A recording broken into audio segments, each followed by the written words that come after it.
नमस्कार दोस्तों, आपका हार्दिक स्वागत है। हमारे इस YouTube चैनल में आज की कहानी में हम जानेंगे कि हम झूठे लोगों को कैसे पकड़ सकते हैं। ये कहानी एक सेठ व्यापारी की कहानी है, तो आप बने रहें हमारी इस वीडियो के अंत तक। एक गांव में धनीचंद नाम का एक व्यापारी रहता था। उसकी गिनती शहर के अमीर व्यापारियों में होती थी, लेकिन अब वह केवल नाम का सेठ रह गया था। उसका बिजनेस बंद होने की कगार पर आ गया था। बिजनेस में हुए घाटे की वजह से उस पर लोगों का बहुत ज्यादा कर्जा बढ़ गया था। उसके दिन अब गरीबों की तरह कट रहे थे और उसकी हालत का कारण उसका स्वभाव था। वह बहुत ही शांत स्वभाव वाला व्यक्ति था। वह दूसरों की बातों पर बहुत जल्दी यकीन कर लेता था, इसलिए उसे मूर्ख बनाना बहुत आसान था। चतुराई उसके अंदर थी ही नहीं। लोगों ने उसके सरल स्वभाव का फायदा उठाकर उसे इस हालत में पहुंचा दिया था कि उसके कुछ चतुर दोस्तों, रिश्तेदारों और अन्य व्यापारियों ने उसके खिलाफ साजिश रचकर उसे अपनी चिकनी चुपड़ी बातों में ऐसा फंसा लिया कि उसका बिजनेस बंद होने की कगार पर पहुंच चुका था।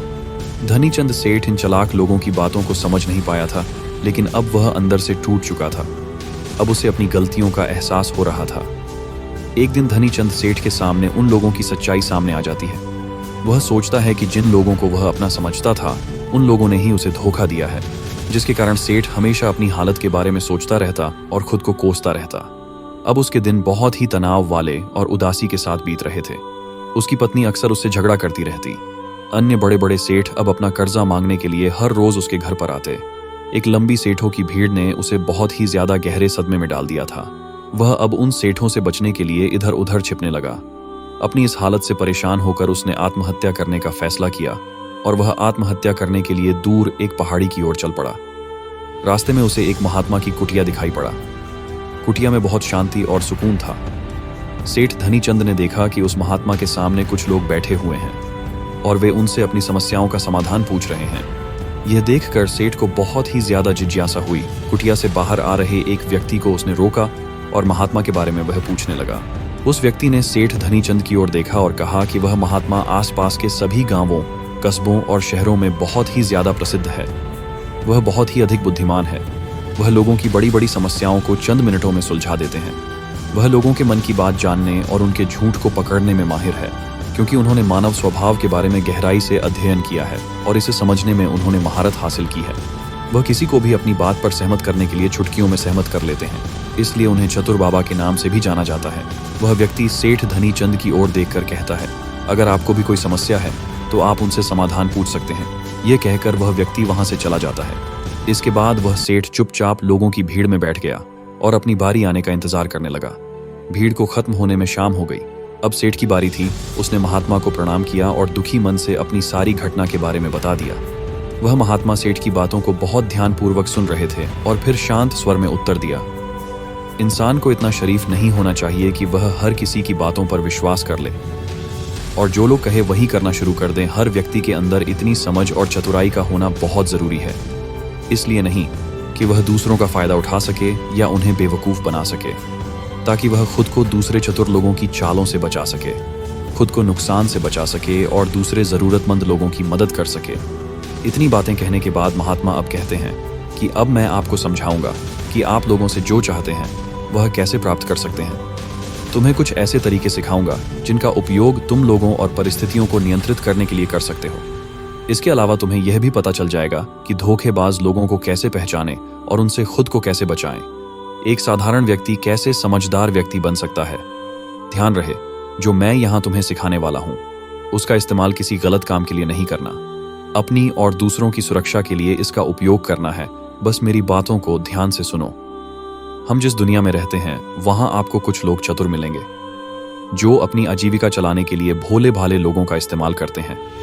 अब आप इन लोगों को कैसे पहचाना है जो अधिक बातें समझते हैं। आपको उन लोगों पर ध्यान देना चाहिए, क्योंकि ये लोग विश्वास की कमी को पूरा करने के लिए बहुत सारे शब्दों का उपयोग करते हैं। आपको उन पर ध्यान देने की कोई आवश्यकता नहीं है, क्योंकि वे अपने झूठ की वजह से आपको बेवकूफ बनाने की कोशिश करते हैं। जो लोग एक ही बात को बार बार कहते हैं वह झूठे हो सकते हैं। ऐसे लोगों के कई उदाहरण हैं, ताकि आप उनकी चिकनी चुपड़ी बातों पर भरोसा कर सके। जिस व्यक्ति से आप बात कर रहे हैं उसे जानने का असली तरीका यह है कि आपको वह जो कुछ भी कहता है उसे एक बार दोबारा अवश्य सुने। जिस तरह से वे अपनी कहानी सुनाते हैं उससे आपको पता चल जाएगा कि वह सही है या नहीं। दूसरी बात, यदि आप किसी ऐसे व्यक्ति को जानते हैं जो दूसरों से झूठ बोलता है तो आप उस पर कभी भी भरोसा ना करें। क्योंकि जो व्यक्ति दूसरों से झूठ बोलता है वह निश्चित रूप से आपसे भी झूठ ही बोलेगा। साथ ही आपको ऐसे लोगों से सावधान रहना चाहिए जो दावा करते हैं कि उनके पास पहले बहुत पैसा था जो अब डूब गया है, जिससे पता चलता है आप जिससे बात कर रहे हैं वह झूठ बोल रहा है। हाँ, ऐसा हो सकता है कि एक बार उसके पास पैसा था लेकिन अब वह दिवालिया हो चुका है। बुद्धिमानी इसी में है कि ऐसे व्यक्ति को कभी भी पैसों से समझौता नहीं करना चाहिए। जो व्यक्ति खुद के पैसे को संभालने में कमजोर हो सकता है उस व्यक्ति से सलाह लेना बुद्धिमानी नहीं है। आपको ऐसे अयोग्य लोगों से भी सावधान रहने की आवश्यकता है, क्योंकि अगर कोई व्यक्ति महत्वपूर्ण चीजों की देखभाल करने में सक्षम नहीं है तो ऐसे लोग अपने बिजनेस या काम को संभाल नहीं सकते हैं। एक समझदार व्यक्ति अपनी जरूरी समस्याओं पर अधिक ध्यान देता है, बेकार की चीजों पर नहीं। एक और वह व्यक्ति जो हमेशा अपनी बात दोहराता है और बार बार कसम खाता है, वह व्यक्ति झूठा होता है। इसलिए ऐसे व्यक्तियों पर भी कभी भरोसा नहीं करना चाहिए। दूसरी ओर अगर आप चाहते हैं कि कोई व्यक्ति आपके साथ अच्छा व्यवहार करे तो आपको हमेशा अपनी इच्छा के अनुरूप परिणाम मिलेंगे, जो कि गलत है। आपको हमेशा एक बात याद रखनी चाहिए कि लोग वही चाहते हैं जो उन्हें कभी नहीं मिल सकता। इसलिए अगर आप ऐसा चाहते हैं कि किसी काम को पूरा करने के लिए आप उसे बार बार करें और आप उसे हासिल कर सकते हैं जो खुद किया नहीं जा सकता, इसके लिए तुम्हें 2 नियमों पर ध्यान देना होगा। पहला नियम, जिस व्यक्ति को आप अपने वश में करना चाहते हैं उसे वह दे जो वह चाहता है या फिर जिसे वह हासिल करना चाहता है। दूसरा नियम, उस व्यक्ति को तब तक देखें जब तक वह आपके नियंत्रण में नहीं आ जाता है। तब देखना उसे कितना दुख होता है जब आप उसे वह देना बंद कर देते हैं जो वह चाहता है, जब भी आपको लगता है कि वह आपको हल्के में ले रहा है। इसलिए जो आपने उसे दिया था उसे वापस ले लें। यह बात उस व्यक्ति को एक कमी और खालीपन का एहसास कराएगी, जिससे वह आपकी बात दोबारा सुनने को तैयार हो जाएगा। तीसरा नियम, जब कोई व्यक्ति ऐसा व्यवहार करता है जैसे कि वह सब कुछ जानता है तो निश्चित रूप से आप एक ऐसे व्यक्ति से बात कर रहे हैं जिसमें बुद्धि की कमी है। सच तो यह है कि जो व्यक्ति यह मानता है कि वह कुछ नहीं जानता वह अंततः सबसे बुद्धिमान होता है और जीतता है। यदि आप अपने आसपास के लोगों और स्थितियों पर नियंत्रण रखना जानते हैं तो सबसे अच्छा तरीका विनम्र और नम्र होना है। इससे पता चलता है कि आप बाहर के लोगों से झगड़ा नहीं करना चाहते हैं। अपनी शारीरिक भाषा को विनम्र रखें। एक बार जब लोगों को पता चल जाए कि आप बहुत कुछ जानते हैं, आपकी सफलता और विफलता का उपयोग आपके विरुद्ध किया जाएगा। आपकी असफलता पर आपका अपमान होगा और आपकी सफलता पर लोग आपसे नफरत करने लगेंगे।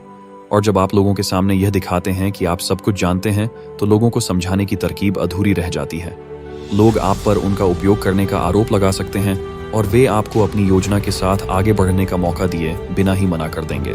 लोग हमारे निर्दोष, अज्ञानी और विनम्र होने के कारण हम पर संदेह नहीं करते हैं कि हम उनसे काम ले रहे हैं। जो व्यक्ति अपनी भावनाओं और जज्बातों को छुपाने में माहिर होता है वह दूसरे लोगों को आसानी से अपने वश में कर सकता है। जब लोगों को लगेगा कि आप विनम्र हैं और झगड़ालू स्वभाव के नहीं हैं तो वे आगे आकर आपकी मदद करना चाहेंगे और शायद तब वे आपको अपने बारे में जानकारी देंगे जिसका उपयोग आप उन्हें नियंत्रित करने के लिए कर सकते हैं। और वे आपको यह सारी जानकारी देंगे क्योंकि उन्हें यकीन है कि आप उनसे नहीं लड़ेंगे। जो व्यक्ति यह मानता है कि उसके अंदर सुधार की गुंजाइश है तो उसके सफल होने की संभावना कई गुना बढ़ जाती है। व्यक्ति के अंदर विनम्रता इसलिए भी आती है क्योंकि वह सोचता है कि उसे बहुत कुछ सीखना है, लेकिन जो व्यक्ति यह सोचता है कि वह बहुत कुछ जानता है वह आसानी से मूर्ख बन जाता है। साथ ही एक गृहस्थ होने के नाते आपको इस बात पर भी ध्यान देना चाहिए कि आपका पैसा कहाँ जा रहा है और उस मेहनत की कमाई को तब तक खर्च न करें जब तक आपको उस पैसे के बदले में वह न मिल जाए जो आप चाहते हैं। इसका मतलब ये है कि अगर आप सामान लिए बिना पैसे देते हैं तो धोखा मिलने की संभावना बढ़ जाती है। ऐसा भी हो सकता है कि अगर किसी ने आपका पैसा पहले ही ले लिया है तो वह अपना वादा नहीं निभाएगा।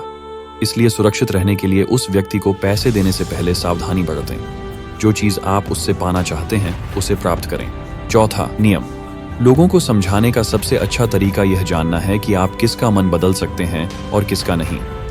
यह 100% सत्य है कि आप किसी के मन को अपने अनुसार तब तक नहीं चला सकते जब तक वह आपको पसंद न करता हो। इसलिए जो लोग आपको पसंद करते हैं और आपका सम्मान भी करते हैं उन्हें अपने तरीके से चलाने की कोशिश करें, लेकिन सही चीजों के लिए इस बात का ध्यान रखें। यदि आप किसी ऐसे व्यक्ति के मन में हेर फेर करने का प्रयास करते हैं जो आपको पसंद नहीं करता है तो ऐसे में आपका सारा समय और धैर्य बर्बाद हो जाएगा। इसके अलावा जब भी आप ऐसे व्यक्ति को बदलने की कोशिश करेंगे तो वह आपसे बहस करेगा। चाहे आप कुछ भी करें, आप कभी भी ऐसे व्यक्ति के मन को नहीं बदल पाएंगे। आपको अपनी बहस शुरू होने से पहले ही प्रयास करना बंद कर देना चाहिए। और याद रखना चाहिए कि केवल आप ही उन लोगों को बदल सकते हैं जो आपको पसंद करते हैं और आपका सम्मान करते हैं। इसलिए यदि आप किसी को बदलना चाहते हैं, सबसे पहले उसके साथ अच्छे संबंध स्थापित करें और उससे दोस्ती करें। इतना कहकर महात्मा कुछ देर रुके और फिर आगे कहने लगे, अब मैं तुम्हें कुछ ऐसी तरकीबें बताऊंगा जिनका प्रयोग करके चतुर और धोखेबाज लोग दूसरों को मूर्ख बनाते हैं और उनका गलत इस्तेमाल करते हैं। पहला तरीका, जब किसी चतुर व्यक्ति को अपना काम निकालना होता है तो वह अपने इरादे पूरी तरह छिपा कर रखता है, अर्थात वह झूठ बोलता है, सबसे महत्वपूर्ण बात छिपाता है और केवल उतना ही कहता है जितना वह चाहता है। दूसरा तरीका, एक व्यक्ति जो चतुर है, दूसरों को गुमराह करना चाहता है, वह जितना संभव हो उतना ध्यान अपनी ओर आकर्षित करना चाहेगा, क्योंकि इस तरह वह किसी समूह का सबसे महत्वपूर्ण हिस्सा बन सकता है, दूसरे लोगों को गुमराह कर सकता है या अपने फायदे के लिए आपका इस्तेमाल कर सकता है। तीसरा तरीका, जो व्यक्ति लोगों को गुमराह करता है वह अच्छी तरह से जानता है कि लोगों की भावनाओं के साथ कैसे खेलना है। वह अलग अलग मौकों पर अपने लाभ के अनुसार अलग अलग भावनाएं व्यक्त करता है, लेकिन केवल दिखावा करने के लिए। कभी कभी वह बहुत क्रोधित होगा, कभी कभी वह बहुत विनम्र होगा, कभी कभी वह बहुत मिलनसार होगा और कभी कभी वह बहुत उदास रहेगा। जिस व्यक्ति से उसका काम निकलेगा वह उसके साथ वैसा ही व्यवहार करना शुरू कर देता है। चौथा तरीका, धोखेबाज व्यक्ति सिर्फ अपने लिए सभी की सहानुभूति पाने की कोशिश करता है। सभी उसे गरीब समझते हैं। उसे इस बात से कोई फर्क नहीं पड़ता कि आपकी समस्या कितनी बड़ी है। आपको हमेशा यह महसूस कराएगा कि उसकी समस्या आपसे बड़ी है और वह आपसे ज्यादा परेशानी में है, इसलिए आपको उस पर दया करनी चाहिए और उसकी मदद करनी चाहिए। पांचवा तरीका, एक चतुर व्यक्ति जो आपको नियंत्रित करना चाहता है, उसकी अपनी इच्छा के अनुसार आपको यह सोचने पर मजबूर कर देगा कि वह आपके जीवन का सबसे महत्वपूर्ण व्यक्ति है। आप इसके बिना काम नहीं कर सकते, लेकिन वास्तव में ऐसा नहीं होता है। वह आपको सिर्फ यह आश्वासन देता है कि आप उसके बिना जीवन की कल्पना नहीं कर सकते हैं। इस तरह जितना अधिक आप उन पर निर्भर होते जाते हैं, उतना ही अधिक उनका आप पर नियंत्रण बढ़ता जाता है और वे आपसे अपना काम करवा लेते हैं। छठा तरीका, एक चतुर व्यक्ति हमेशा यह कोशिश करता है कि किसी भी बड़े काम का श्रेय हमेशा उसे ही मिले। तारीफ तो उसकी ही होनी चाहिए, चाहे कोई कुछ भी करे, लेकिन तालियां सिर्फ उसके लिए हैं। इसलिए वे ज्यादा से ज्यादा लोगों का ध्यान अपनी ओर आकर्षित करना चाहेगा। अधिक से अधिक लोगों को अपने साथ जोड़ने के लिए चतुर लोग अक्सर सबसे कठिन काम दूसरों को सौंप देते हैं और आसान काम अपने पास रख लेते हैं, लेकिन सारे काम का श्रेय खुद लेने की कोशिश करते हैं। सातवां तरीका, एक धोखेबाज आपका सबसे अच्छा दोस्त होने का दिखावा करेगा। वह दिखाएगा कि आपका उससे बेहतर दोस्त नहीं हो सकता। इस तरह से आपके सभी रहस्य जानने की कोशिश करेगा और गलत समय पर वह उनका उपयोग आपके खिलाफ करेगा। इसलिए अपने रहस्य बताने से पहले 10 बार सोचें, क्योंकि दुनिया में सबसे खतरनाक चीज एक धोखेबाज दोस्त है। इसलिए यह पहचानना सीखें कि कौन दोस्त है और कौन नहीं। आठवां तरीका, एक धोखेबाज व्यक्ति आपको केवल उतनी ही जानकारी देगा जितनी वह आपसे जानना चाहता है। कारण, क्योंकि वह चाहता है कि आप सिर्फ ये बातें जानें। वह कभी भी आपके साथ पूरी बातें साझा नहीं करेगा।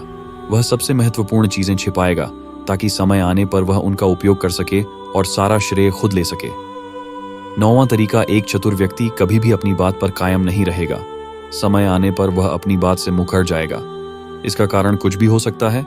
या तो वह चाहता है कि आप ऐसा न करें, या वह जानबूझकर ऐसा कर रहा है। यह उसकी इच्छा पर निर्भर करता है।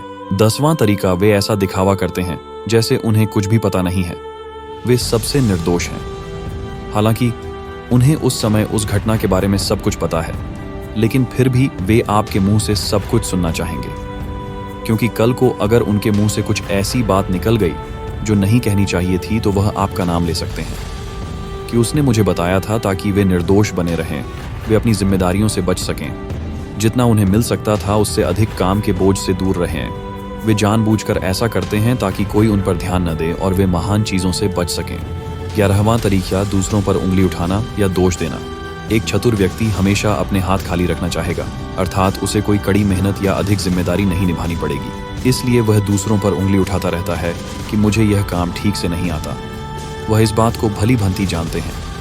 यहाँ दूसरी स्थिति यह आती है कि कहीं ना कहीं उनकी पोल खुल जाती है या इज्जत सामने आ जाती है, फिर भी वे अपनी गलती का दोष दूसरों पर डाल देते हैं। 12वां तरीका, एक धोखेबाज हमेशा झूठी तारीफ करेगा।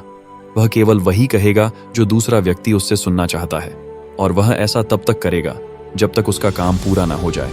इसके बाद वह लोगों के सामने उसी व्यक्ति की आलोचना करेगा और उसकी कमी को दूसरे लोगों के सामने जाहिर करेगा। 13वां और आखिरी तरीका बताते हुए महात्मा कहते हैं, ऐसा व्यक्ति जो अपने फैसलों को नियंत्रित करने की कोशिश करता है, सबसे पहले एक धोखेबाज और चालाक व्यक्ति बनने की कोशिश करेगा, आपका सबसे अच्छा दोस्त और शुभचिंतक।